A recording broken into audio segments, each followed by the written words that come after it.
Hey guys, it's Joey and this is this week's Celtic Calling, and we're going to be slightly different this week. Decided to do the Morrigan in masculinity, or the masculine Morrigan.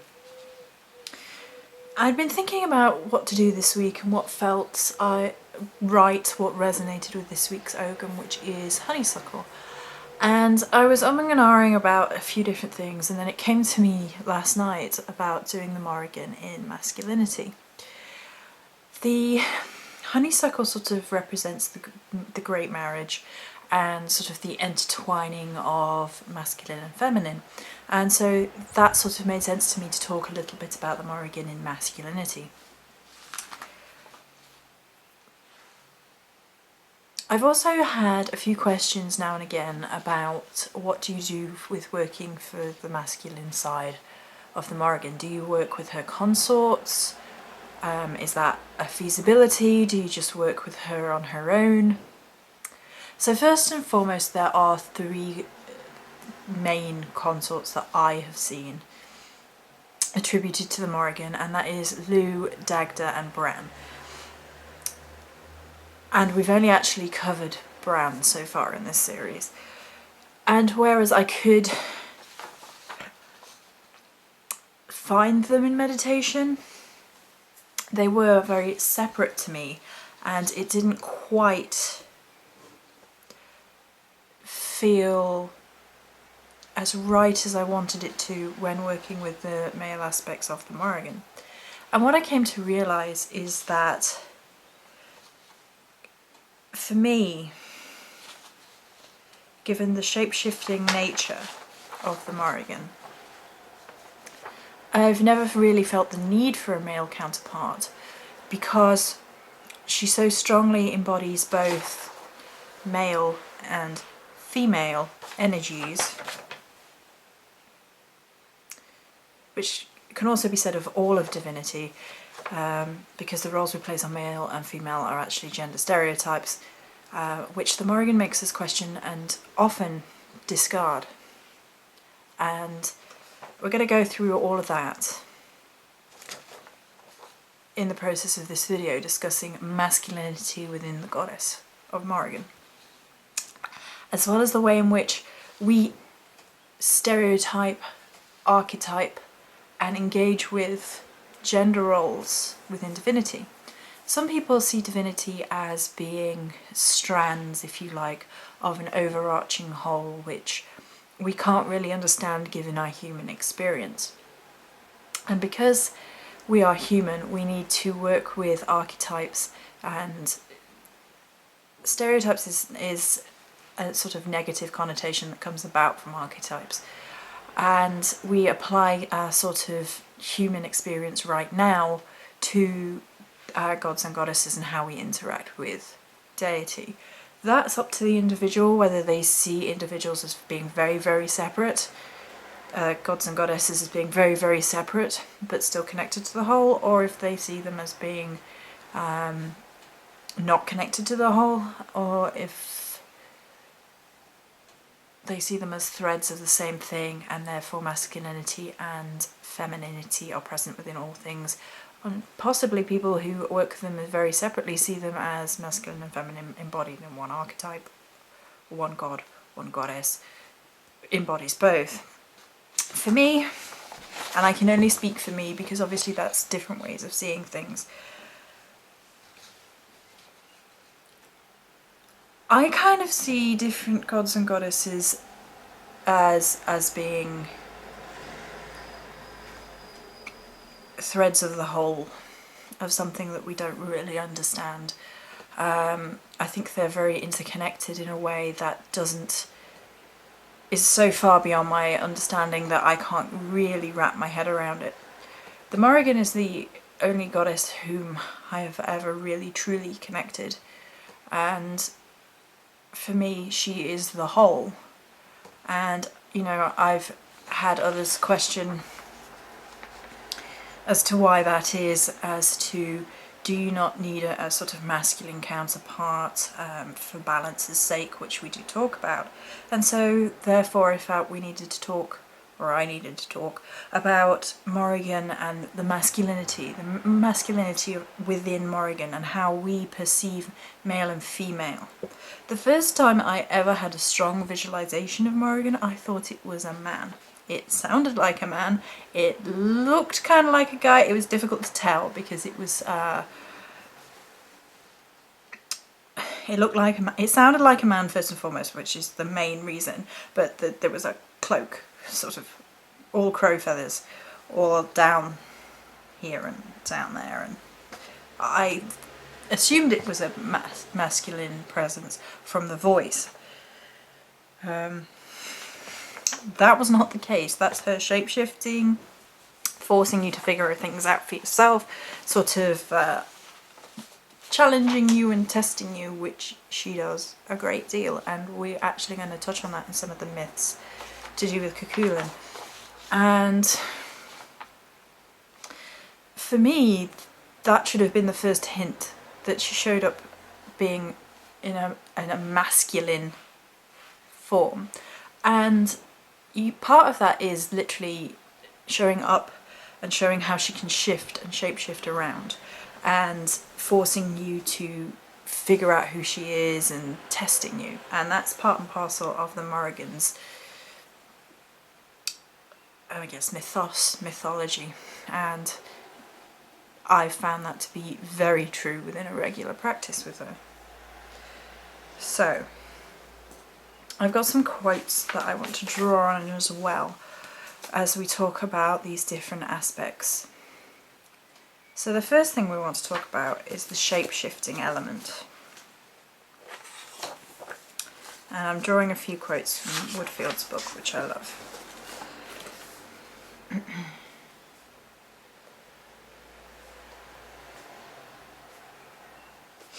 As well as from other places. Okay, Professor Anne Ross, in The Divine Hag of the Pagan Celts, the Witch Figure, tells us that duality is the basis of Celtic thought. Everything for them had a double meaning. Many of their artistic forms are meant to be seen in two different ways and also possess a duality of significance, naturalistic and symbolic. In the literary motif of a goddess into hag trait, this is very obvious. So, shape-shifting and duality here are discussed at length. The fact that the Morrigan can shapeshift into animal form and human form is given interchangeably as the recognition of Morrigan within the myth. Cuchulainn doesn't recognise her in her human form, but comes to realise who she is in her raven form in one of the myths.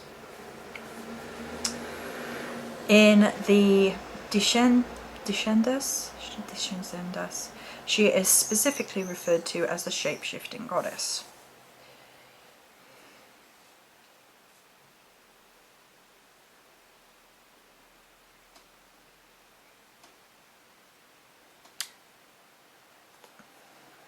In the Descendas, she also transforms Odras into a river.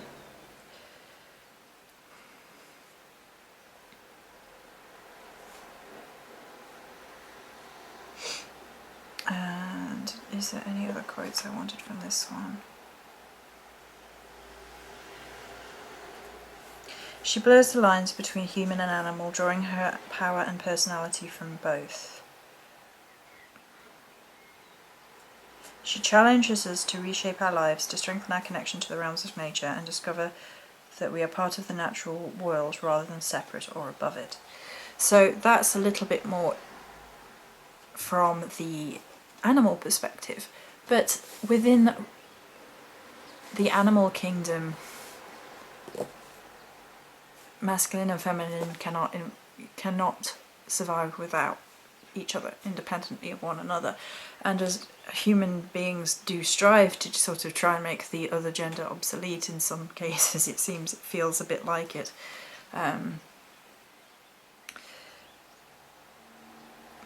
I honestly think this duality of the Celts, the duality of nature, the balance of all things, means that the masculine energies masculine energies, and the feminine energies can be found present within each and every one of us, as well as the goddess herself. And I think Morrigan embodies that so strongly because she governs over roles which to the modern mind are often perceived as being within the role of men. And the sort of double standards which sometimes occur. Now, this is not to make a value judgment on men or on women in any sense of the... in any sense. I don't really want that at all. I just perceive, and this is my perception, that certain double standards do still exist, and even in sort of modern mythos, in modern storytelling, we get examples of this being examined. And even when it's done for entertainment purposes, there's sort of like an undertone of something that has gone on within real life. You can often see this with the crime dramas, and I'm going to bring that into this a little bit. So the first archetype I think we need to touch on is the role of the Morrigan as a warrior goddess. Now, it's first worth bearing in mind that for many of us, the warrior aspect becomes figurative, it's not actual. War has become separate for a lot of people, and we don't engage in warfare on a daily basis like the Celts would have. We don't have the honour system so attached to daily life and death being as present in our life, and there's a sort of sanitation of it. It's something that sort of, for a lot of the Western world anyway, happens elsewhere, and it's just images on a TV screen. And there is a distancing of self from war and the tragedy of war and the violence of war, and there is a disassociation for a lot of people from physical violence in sort of their lives. And it's, I think for me, that's why the Morrigan shows up to survivors, people who have survived abuse, survived physical abuse, emotional abuse, sexual abuse, whatever it might be, because that is sort of the modern equivalent of being a survivor of your own personal war. Those things will have been present in times gone by, along with the very physical, violent nature of everyday life. But for when time has moved on, so has the goddess, and the goddess has evolved. That is not to say that warriors, modern warriors, policemen, people in the army on the front lines and in all the military services do not have connections with the Morrigan in that sense that they are involved in warfare. But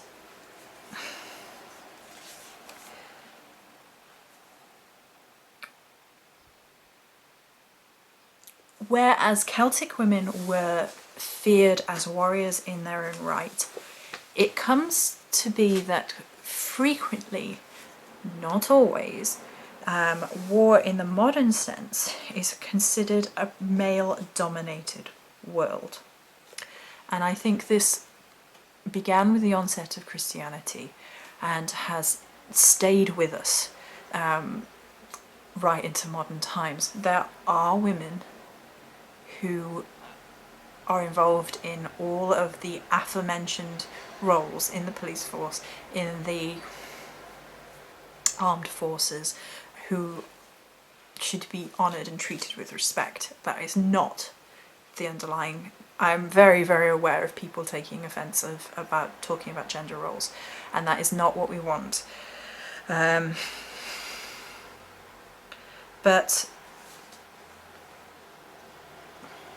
the warfare we are familiar with is primarily a male world, and often deities associated with battle are given as figures such as Mars or Ares. But the Celts were distinctly lacking in male gods of war. Celtic war deities were frequently female, and the war in the Celtic world had a distinctly feminine side to it. Celtic myth tells us that war was invented by two sisters Awn and Ir Awan A.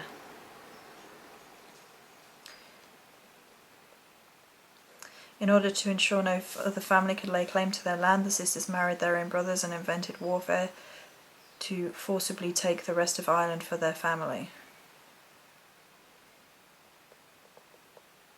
They also represented the goddess of sovereignty, who was the very land itself. Whoever was wedded to them and dedicated to both the goddess and the land they represented could hold any claim to the land.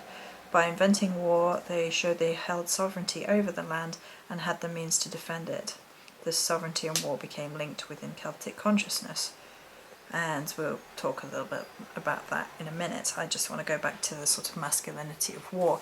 But the idea of two women, two daughters, two goddesses creating war within the Celtic mindset is possibly,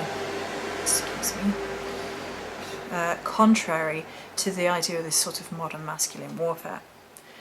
To go back and touch on those criminal stories, I've noticed in a lot of the, say, the law and order stuff, there have been stories, so they are in the modern consciousness and in the modern as well, they happen, of women in the military being victims because they are women, and there being sort of double standards involved because they are women.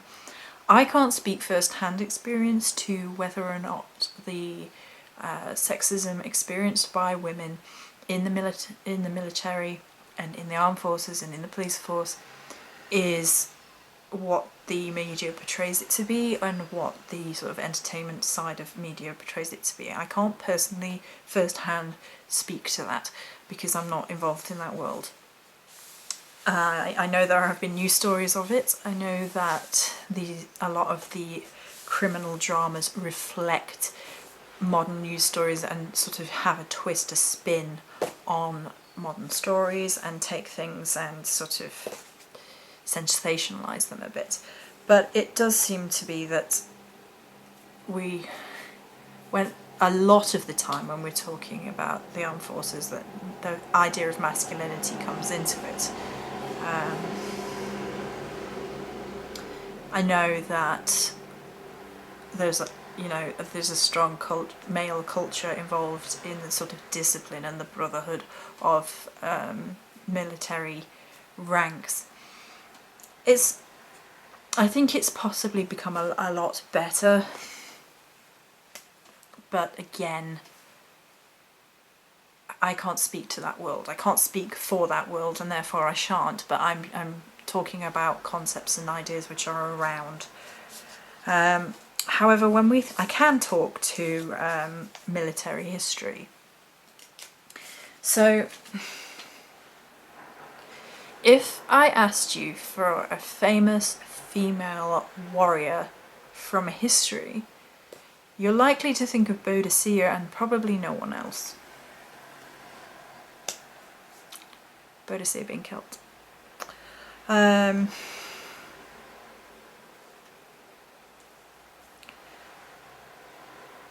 As a warrior, it's just warfare, and I will just leave that thought with you.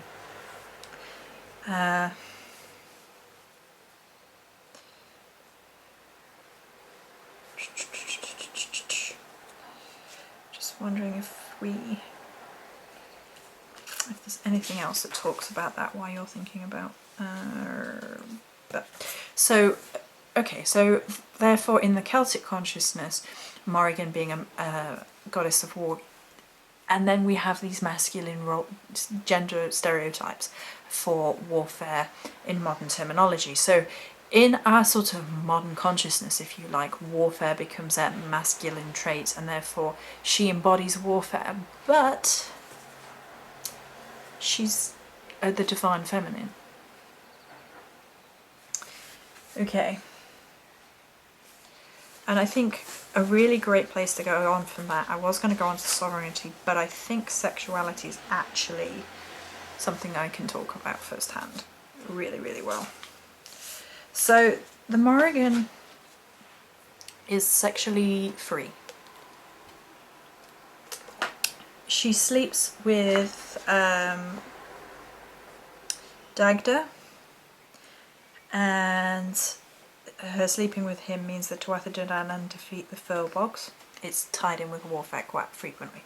Cuchulainn, who she lusts after, rejects her, and she goes out of her way to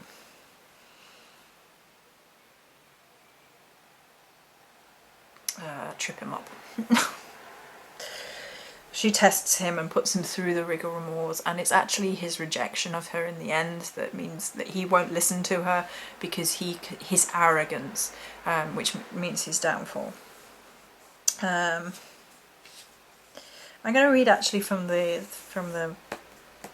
Woodfield book about this. Female sexuality is often seen in a negative light. Women who take several lovers are considered to be sluts, while men who do the same are studs. It's that same old argument. Even in our modern world, there are still countries that allow the mutilation of female genitalia, believing if a woman cannot feel pleasure during sex, she will be a faithful wife. And that's a modern issue that's happening right now in the news stories. All of these practices revolve around curbing and suppressing a woman's sex drive, either through physical mutilation or social ridicule. The need to suppress these urges indicates why we feel such forces are uncontrollable and unclean.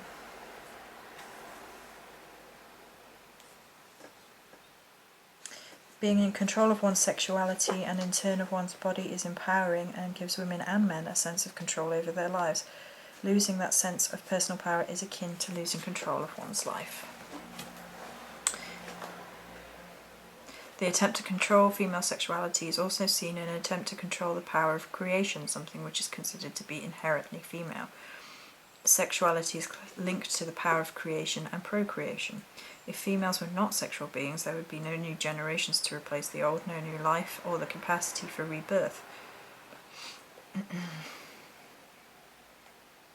The Morrigan's sexuality is often described as uncontrolled, her sexual appetite, sexual gratification for its own sake. Blem's Magic of the Celtic Otherworld. While the Morrigan takes both gods and mortal men as lovers, and has several different husbands depending on the aspect she appears in, her sexuality is no different or perverse than her contemporaries. Her sexuality only appears out of control by the standards of a patriarchal culture. The intentional vilification of this part of her personality reflects the differing religious mores between the Celtic pagans and their Christianized descendants.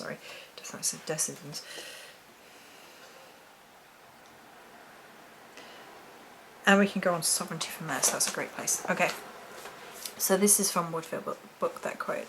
So the realm of sexuality and Morrigan being a sexual goddess is something which is vilified in a lot of modern culture, and there is this overriding stereotype of her being a goddess of sex and death and war, and therefore that being a negative thing, and people deeming her evil and people deeming her problematic and all that sort of thing. And I came across that in the beginning of my path with the Morrigan, people saying, isn't she a dark goddess, isn't she evil, isn't she sexual, isn't it all about lust and thing? And there is something really awful about the vilification of sexual natures, and the fact that the realm of the sexually free is often only attributed in a positive in the masculine sense. The following quotes are things I've always heard and always really hated. Oh, well, she slept around so she deserved it. Boys will be boys, as an excuse for a sort of dismissing sexual misconduct against women, whether it be full-on violence, whether it be sleeping around and hurting a woman's feelings, at the two ends of the scale. I've heard this sort of thing my entire life, and I have always hated it.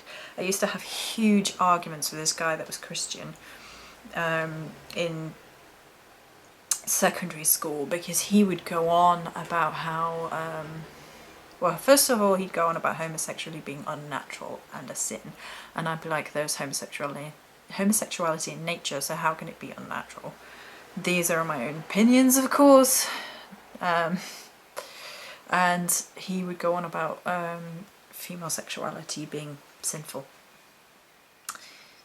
Yeah. I always considered sex to be something to be honoured, to be only embraced in when it's loving, but something that should be joyous and empowering and pleasurable and all that sort of thing. And it is true that women who have had a lot of partners are still vilified and called names, whereas men are not, and men seem, young men, and well, I don't know, that's not fair. Whereas I've seen parents excuse men sleeping around, whereas if their daughters were doing it, it would be an issue. I have seen it in my own lifetime firsthand. I've had it said to me by the parents of a boy who cheated, and I found out while they were there. They said boys will be boys, and I'm like, are you kidding me? I find the whole notion quite disturbing. I think there needs to be more respect than that, but we're kind of going on a little bit of a tangent, a little bit there. But because the Morrigan so embodies sexual empowerment, is why a lot of women and indeed men flock to her, because it's embracing your sexuality in a positive role. That's not necessarily the Morrigan in masculinity, because I think, that's turning the ideas on their heads, which is what we're getting at now. Because sexuality shouldn't be the realm of either men or women. It should be the union, literally the union of male and female coming together in pleasure and love and mutual and beneficial respect.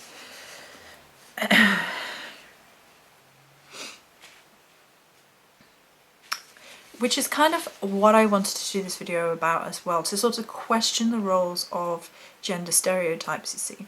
So the fact that the Morrigan is often considered in a negative light because she so goes against these sort of modern stereotypes that we put into place about gender roles.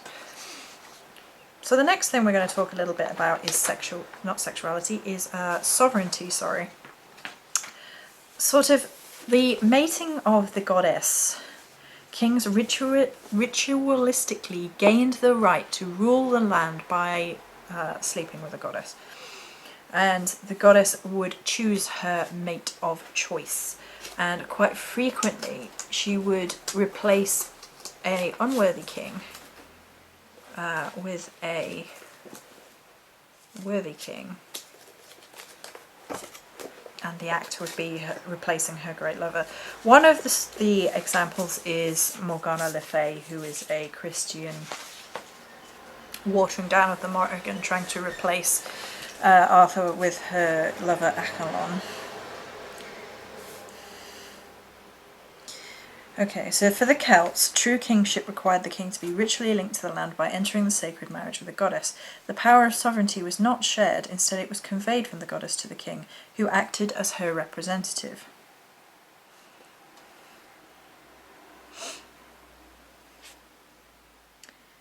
So was there anything... I talked about that.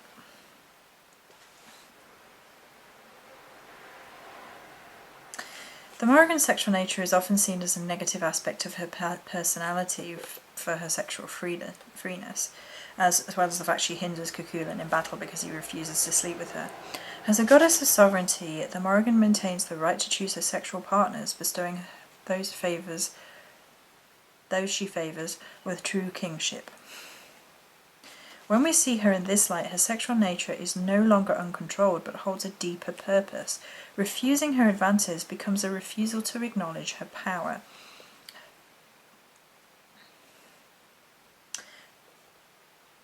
When the Tuatha De Danann attempted to overthrow the Fomorians, it was not until Dagnda's sexual union with the Morrigan that their victory was assured. As one of the kings of the Tuatha De Danann, Dagda's union with the goddess of the earth ensured the Tuatha De Danann's sovereignty over the land, and established them as the rightful rulers of Ireland. In many of the Celtic stories, the goddess of the land appears to the would-be king disguised as a hag in order to test the man's worthiness.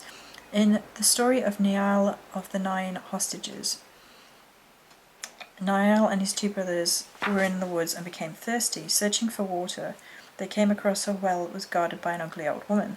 The woman refuses to give them any water unless they kiss her. Both of Niall's brothers refuse, but he accepts.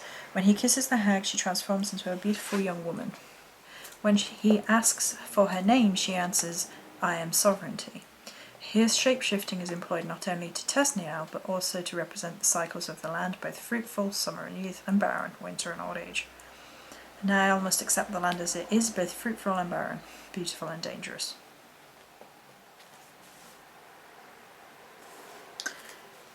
So sovereignty is something which is an interesting one when we consider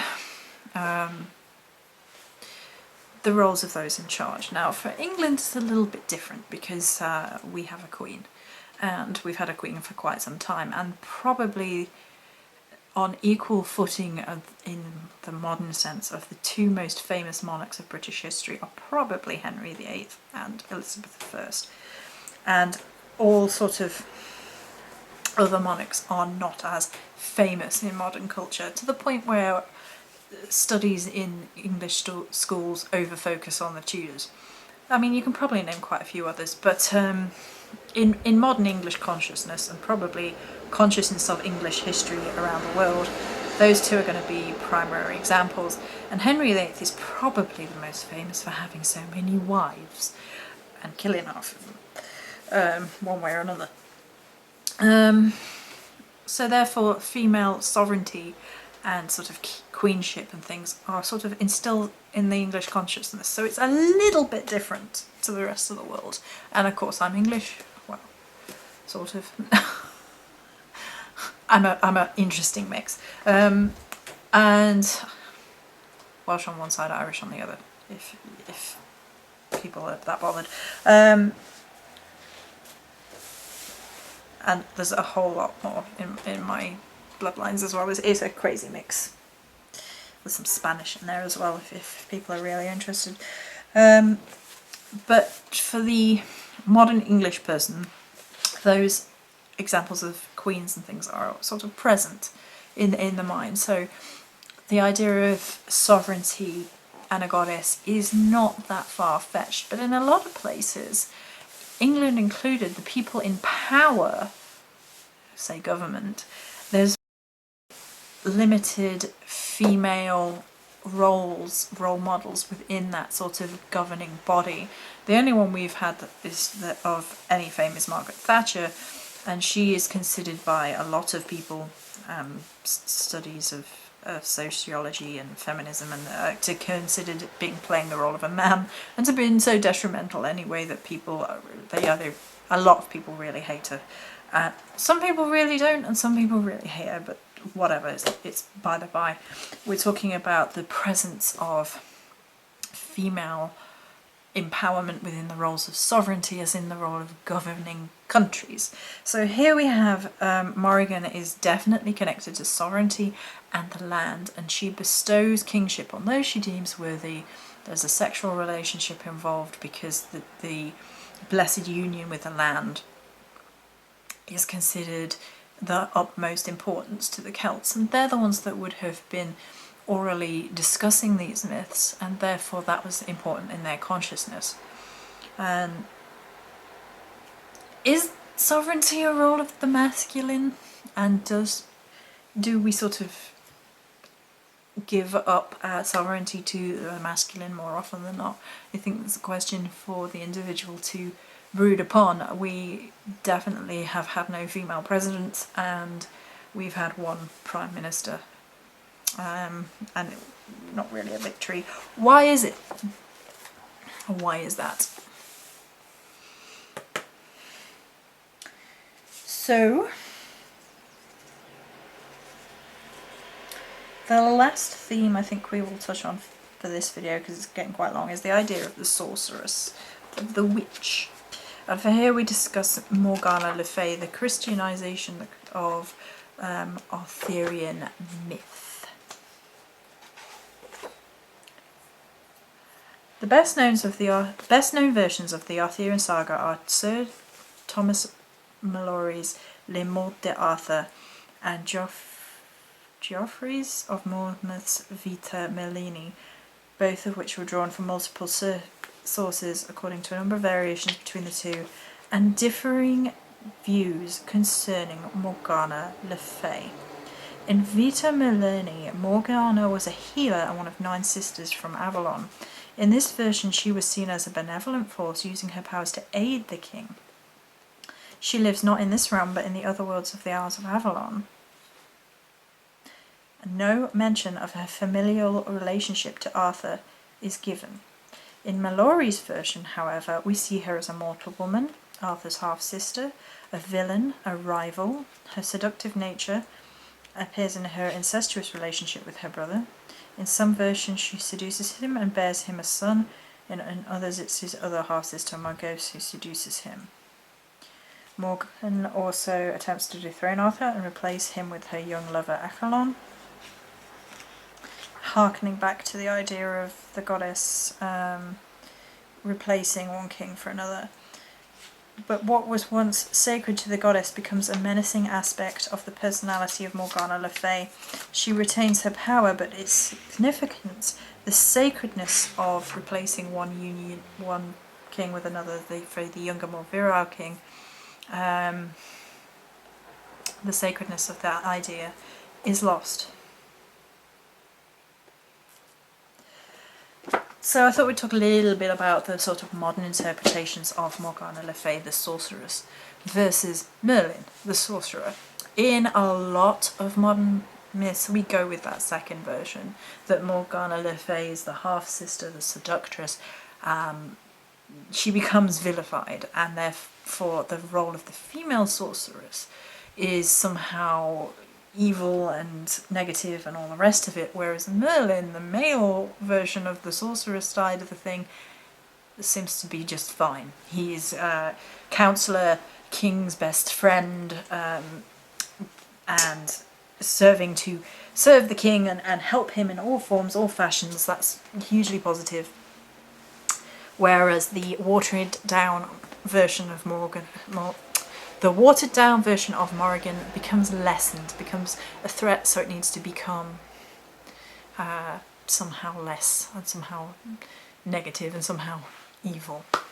So the whole of the point of me going through some of the archetypes for this is to sort of highlight the differences between the masculine archetypes and the feminine archetypes or stereotypes, in which we apply in our modern consciousness, and how the Morrigan embodies both.